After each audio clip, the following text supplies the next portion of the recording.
们不配代表野百合。当年的野百合要求国民大会全面直选，进行彻底的民主化。然而35年后的今天，一群自诩野百合学运世代的人与执政的民进党站在一起，支持大罢免、大成功，说讽不讽刺？民主进步党独裁退步，赖清德讲的满口仁义道德，结果权力他要，声明他要，钱他要，独裁他也要，金孙也要放美国。这种样貌他竟然完全没有感觉，所以726已经变成一个不同意赖场的运动。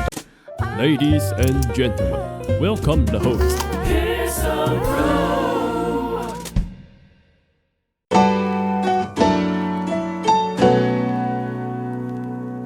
726的时间越来越紧逼了，因此民进党倾巢而出。最近有极少数自称为野百合世代联盟的人就出来列举了7大理由支持大罢免、大成功，说国民党立委很恐怖，都是中共同路人，不把这些国民党的立委罢掉，台湾为夷。第一个，野百合已经是30几年前的事情了，当时参加的也有数千人，那么离开了广场之后各奔前程。30几年之后，我们都已经是中年人了，真的没有必要每次民进党有事就打着野百合的招牌出来凑凑热闹。第一个，野百合不应该是民进党的侧翼，不应该是民进党的禁脔。当年在广场上的学生多数也都没有参加任何政党，所以不应该把野百合变成民进党政治斗争的侧翼，这个是非常严重的矮化了野百合当年代表的精神。当然不可讳言，很多人敢搭当年野百合的列车，甚至于没有搭上列车的，透过几个比较著名的野百合世代背书，谎称当年有参加野百合，因为野百合似乎可以在民进党阵营里头兑换许多的政治资本，因此野百合就被滥用，而脱离了当年中正纪念堂广场的精神。后来野百合也变成民进党从政世代的一个代表，一开始是党外世代，我们现在党外在野大联盟就是想要承续当年台湾非常宝贵的党外精神。1979年美丽岛事件爆发，美丽岛世代被大家称为民进党开山祖师的世代，连吕秀莲都很感叹，现在除了陈菊，其他的人都被民进党逐出权力的中心。立岛辩护律师时代，后来经由施明德的认证，大家才发现当年的美丽岛辩护律师除了吕秀莲的哥哥之外，很多是国民党派去的，俗称廖北亚。办事谢长廷、江鹏坚、苏贞昌，甚至于陈水扁担任美丽岛的辩护律师，于是声名大噪，成了民进党的创党世代。因为美丽岛世代还被关在牢里，像许信良流亡海外不得归。后来党外新潮流杂志集结成一个新潮流派系，再下来就是野百合世代。民进党取得国家机器的时候，美丽岛辩护律师世代开始取得大量的权利，跟新潮流紧密的合作。再来野百合世代5年级生马永成跟罗文嘉，慢慢的在民进党里头担任很多的要角。从蔡英文开始，就很多野百合世代郑文灿深受蔡英文的信赖，到了赖清德更是非常的重用野百合世代，所以现在很多的官员都是野百合世代，这些都没有关系。但是当年的野百合广场并不是为了要让你们升官发财的，也不是在替民进党担任侧翼或者是背书。当年的野百合广场要求国民大会全面直选，进行彻底的民主化，废止动员戡乱时期临时条款，台湾才能回归正常的宪政。当时在广场上很多的学生担心沦为李登辉的筹码跟棋子，因此广场还有拉起隔离线，只有学生才可以进去静坐，顶多大学教授陪学生。结果现在变成当民进党侧翼、当民进党官的好理由，讽不讽刺？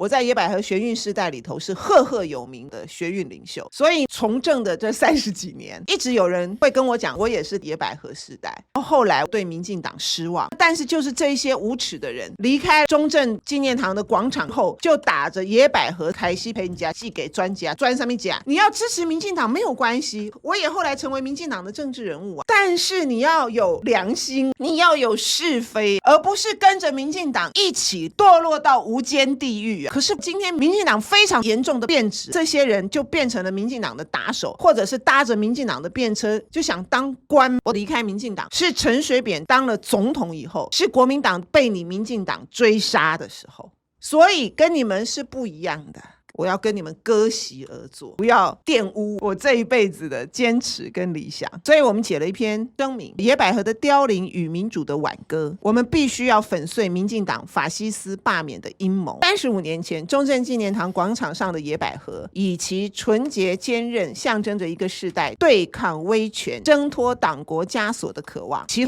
核心精神从来不是为了拥立新的皇权，而是要建立一套能够永远制衡任何掌权者的民主机制。然而35年后的今天，一群自诩野百合学运世代的人与执政的民进党站在一起，高举大罢免的旗帜，意图清洗由民意选出的在野国会议员时，这究竟是历史的传承，还是一场对理想最彻底的背叛？民主的真谛在于制衡，当行政权力已然一家独大，并动员铲除有效监督他的立法权的时候，这绝对不是民主自救，这是走向独裁的最后一里路。他们将罢免行动跟遏制乌克兰式的悲剧挂钩，这是一种极其恶毒而且不负责任的恐惧勒索。全世界的民主国家，国会监督行政本来就天经地义，民进党现在要黑箱不让监督，还把要监督他的在野党讲成是中共同路人。真正的危机是撕裂国内共识，对外采取单边主义挑衅的民进党政府，放弃两岸透过模糊跟默契所换来的和平红利，把所有的资源投入一场豪赌式的意识形态对抗，将抗中保台当作所有施政失能的万用遮羞布。人民选择蓝绿白分立的结果，就是不希望再出现过去8年民进党独大的局面。在野党依据民意的授权，在国会行使其多数席位推动法案，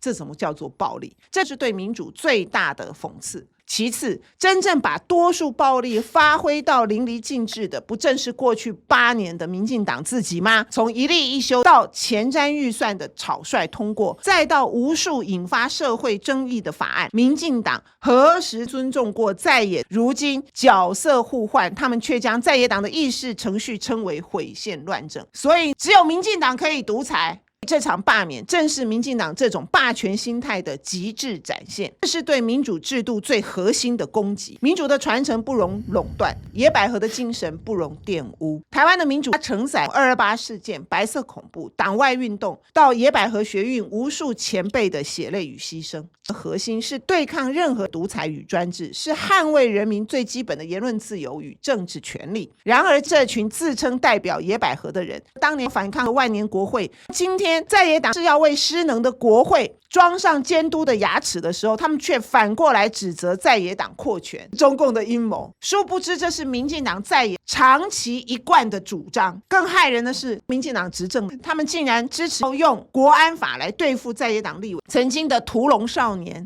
在安逸的权力圈套下长出了鳞片，成为了新恶龙最忠诚的卫士，也将野百合这面光荣的旗帜变成自己打压异己的遮羞布。所以他们不配代表野百合，不配垄断对民主精神的解释权。让我们用选票终结闹剧，守护台湾的制衡民主。这场大罢免就是一场精心策划的政治阴谋，其目的要拔除在野党在国会中监督的力量，让赖清德重回过去8年不受节制、为所欲为的状态。一旦罢免成功，台湾将进入一个没有有效反对力量的绿色威权时代。政府的任何决策畅行无阻，而对两岸的挑衅被视为唯一爱台的表现。对民主、对民生疾苦的呐喊都会被淹没在抗中的政治噪音里头。这才会是台湾真正的危机。所以野百合的精神从来不属于任何政党，今天的真正的继承者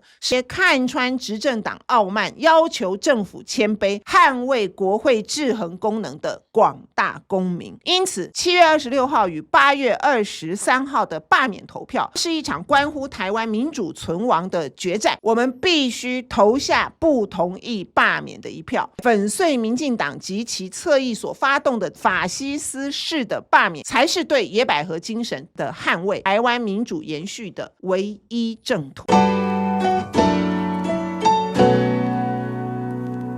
清德又要出山讲第7讲民主，你怎么看？35年了，丽文姐还坚持野百合的理念上面，即便背负了很多的骂名，这个就是一种精神的贯穿。另外，什么是野百合？就不是温室里培养的百合花。那你这些人过了35年之后，享受权利利益，他们不是揭竿而起，他们是再次拿起他们那个又臭又长的野百合裹脚布，恶心大家。今天被郑丽文一通骂，活该！你的面目可憎。可是好像是站在阳光下接受检验，时刻自我反省的人，今天被他们打成反对民主、反对自由，跟中共站在一起。首先，中共是不是这个是一回事，但是你民进党远比你口中的中共邪恶的多，而且你讲了中共的邪恶，你全部都干，还加码送还。那赖清德最近去看灾，那什么态度？把灾民当成竭泽而渔的对象，把乡亲当成痉挛。所以我最近有个感受了，赖清德现在玩文武斗，文的叫团结思想誓师大会，武的探光演习起兵，斗叫大罢免国权，最后权过境美国，加冕成台湾一方的儿皇帝，在赡养北检还有大法官。所以在这样的情况之下，请问民主进步党它的核心价值是什么？独裁退步。正验证有人跳出来骂民主退步党嘛？当灯关掉，午夜魂牵梦萦的时候，你还是当年为着理想奋斗，甚至不惜流血抗争的那个小年轻吗？你们现在就是污浊而臭不可闻。这些野百合温金寿，不如范云、郑文灿再次重演一下当年野百合神雕侠侣的行动剧，直接到凯达格兰大道高举个绿色的圣火，就说我们才是民族的火炬，野百合精神在此。要恶心就恶心个透顶，反正你们也都不觉得丢脸。赖清德他的权力欲已经溢满到屏幕之外了，每一讲话就是脑满肠肥，讲的满口仁义道德，他的手下犯事通通高高举起，轻轻放下。郭国文、林宜锦、邱丽丽再加林俊宪组成了一个县县大同盟，每天就在台南到处霍政敌。当年对抗威权，郑南榕牺牲，还有把他搞什么南榕广场，结果权力他要，声名他要，钱他要，金孙也要放美国，独裁他也要，这种样貌他竟然完全没有感觉。所以726已经变成一个不同意赖场的运动，不同意罢免，不同意赖清德。那也要谢谢赖清德这么爱出风头啦，把他的欲望、丑恶行径，还有民进党人的腐败，完全摊开在全台湾老百姓的面前。讲白了，正因为他们如此的自卑空乏，所以他们更要在这上面彰显自己拥有多少。所以台湾民主最后一道防线，人民跟在野党，726真的很重要。